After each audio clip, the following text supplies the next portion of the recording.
Hey, what's up everybody, and welcome back to the channel. In today's video, we're going to be doing a motorcycle comparison between two middleweight cruisers. These bikes are both on the cusp of being somewhat entry-level while also being somewhat intermediate.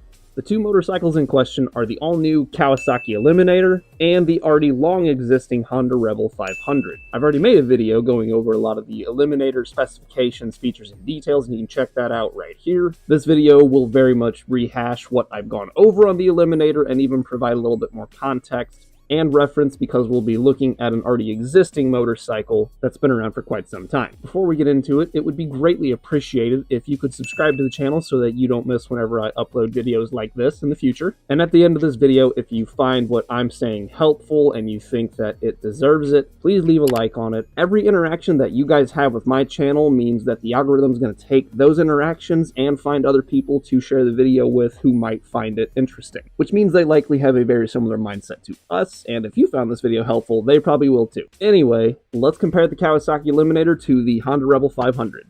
Alright, so I've got this spec sheet here that has several categories listed on it that I always hit on in my review videos, so I felt that these would be the important ones to talk about when comparing these two motorcycles together. So let's go with the most obvious thing between these two motorcycles, the engine. Both of these engines are parallel twin configurations, they're both liquid cooled, and they're both dual overhead cam. The Rebel actually has a displacement advantage of about 20 cc's at 471, where the Eliminator is at 451. The horsepower ratings. I had to be a little bit creative with this one because the Eliminator doesn't have any official ratings, so I went with what the Ninja 400 used to do, tried to account for the fact it has more displacement, and added about a 10% increase based on that. So I'm guesstimating that the Eliminator will make somewhere around 55 horsepower at the crank. As far as the Rebel 500 output goes for horsepower, I didn't find anywhere online where Honda said this explicitly, but I saw several sources saying that Honda claimed the Rebel 500 engine produces right around 47.6 horsepower. And moving on to the next output, we have torque. The torque output for the Eliminator is 31.7 pound-foot, and the Honda comes in at 29.9 pound-foot. Curb weight is a pretty interesting number. The Eliminator, only 385 pounds. That is a lightweight intermediate cruiser, and the power-to-weight ratio, not too shabby. And the Rebel's 408-pound curb weight isn't terrible by any means, but bottom line, it is heavier.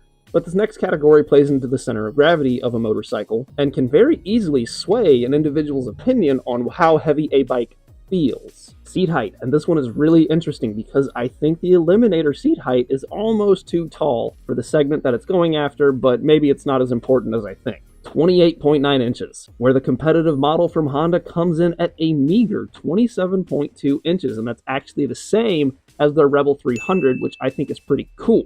Because that means that if you move up from the 300 to the 500, you're going to feel very at home on those models, and I think they even use a lot of the same components, frame, stuff like that, so that's no surprise. The brakes are a little bit of an interesting topic. So Honda only uses a 296mm disc. 14mm, right, not that vast of a gap in difference. Still a twin piston setup as well, and this isn't like the biggest specification on the sheet, but whenever you consider that the Rebel 500 weighs almost 30 pounds more than the Eliminator, it makes you wonder, does the Rebel 500 have room for a little bit better braking setup to bring it to a stop faster than the competitive offering from Kawasaki? And maybe the rear brake is where they're compensating for that, because Kawasaki uses a 220mm disc in the rear, single piston caliper, where Honda uses a 240mm disc, right, 20mm larger than Kawasaki's, again with a single piston caliper. So maybe there's a little compensation there, but most of your braking force on the street comes from your front brakes. So I don't know that a slightly larger rear disc will actually amount to a noticeable difference in braking performance between the two, but I guess you'd have to do a real-world test on like a closed course to see if the two are actually comparable. And then there's other variables like quality of components, material of brake pads, stuff like that. So don't let the braking numbers throw you off too much.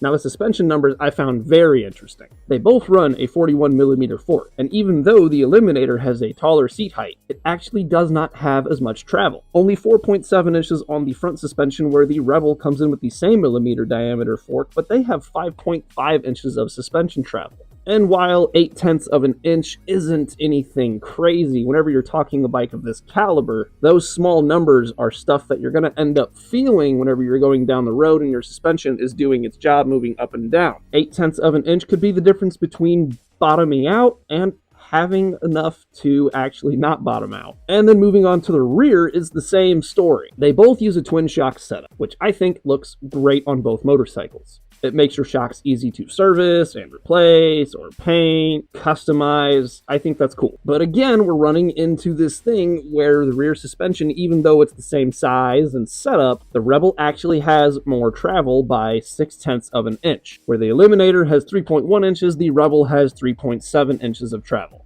And again, quality of components, material of springs, the spring rate, other variables can go into this to make it feel like it doesn't have a huge impact on either motorcycle. So again, take it with a grain. Fuel economy. How economical is each motorcycle though? I usually take all of my information on this stuff from Fuely because that's publicly sourced information from riders who actually own those machines and are reporting them in real time in varying degrees of weather, climate. So I like to use that one because it's data from real people and not just stuff claimed by manufacturers. Now, the Eliminator hasn't gone into production yet, so we don't have real-world test numbers from it, but we do have real-world test numbers from the Ninja 400, which uses the same engine block that the Eliminator is based on. So if we account for some of the power increases, we can probably see some efficiency decreases on the Eliminator, resulting in slightly worse fuel economy than a Ninja 400, but not by too terribly much. Where the Ninja 400 gets somewhere between 50 and 60 miles to the gallon, with the average being 55, I could foresee the Eliminator obtaining about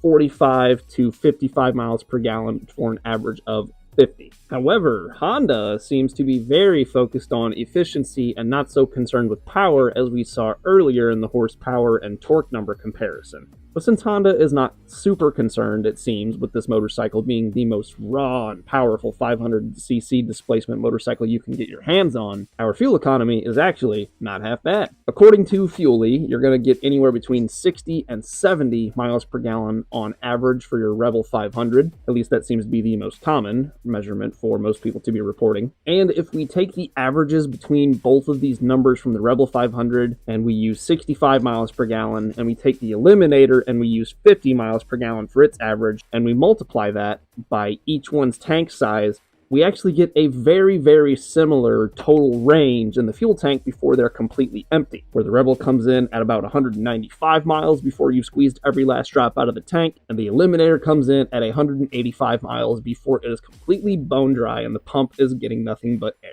But the bottom line is, the Rebel is the more efficient motorcycle and does secure you better fuel economy. But since the Eliminator has a slightly larger fuel tank, they're able to match the range of the Rebel and even give you a little bit more performance out of the Eliminator, which I think is going to be the big selling point for the Eliminator against the Rebel. It's got more power, it's going to make more torque, and it's more lightweight, right? So overall, it should be a faster motorcycle. At least that's what I'm seeing on paper. And now for the thing that nobody likes to talk about when they go into a dealership is pricing. The Eliminator comes in at $6,649 US dollars. The Rebel 500 is $200 cheaper at $6,449. This is a really tough choice to make whenever you're in a dealership and these two models are on the floor side by side next to each other, and you are there to buy one of these two machines. Each one has an opportunity cost, and you're going to be sacrificing certain features, specs, and details about one machine to purchase the other because you know you can't ultimately ride both and you can only buy one. So right quick, we're going to recap who led each category to see on paper which one is the better bike. So Honda takes the first category in terms of displacement. They have more displacement. That's not necessarily a good thing or a bad thing. Kawasaki makes more horsepower, and Kawasaki makes more torque. The Kawasaki is also over 30 pounds lighter or 6% lighter compared to the Rebel 500. So point Kawasaki. But then the Rebel has that very approachable, very low, very friendly, and unintimidating seat height factor going for them. So advantage for seat height, Honda. As far as the front brakes go, advantage Kawasaki. On paper, they have a 310mm. Honda has a 296mm. You should be able to stop quicker with the Kawasaki brake system. But then in the rear brake, Honda actually takes the cake here because they have a 20mm larger disc, so it should provide a better stopping force, especially under emergency braking. But like I said, this depends on quality of components, material of pads, and several other variables that go into a braking system. You can't just look at it on paper and say this is the better one. Front suspension, Honda takes the one on this one. They have 0.8 of an inch more travel, and it's the same size fork. Rear suspension, Honda wins it again. 0.6 of an inch more travel, same style rear chock. Fuel efficiency, again, it's Honda, and I think that's largely attributed to their desire to be reliable. Again, they're not focused on making the most power, but they do want to have an efficient, reliable motor. And then price, I don't even know if you could really call this one a huge win, but the Honda is $200 cheaper, so they take the cake in this category. But again, that's $200. That's really not that big of a difference when you're looking at these two bikes.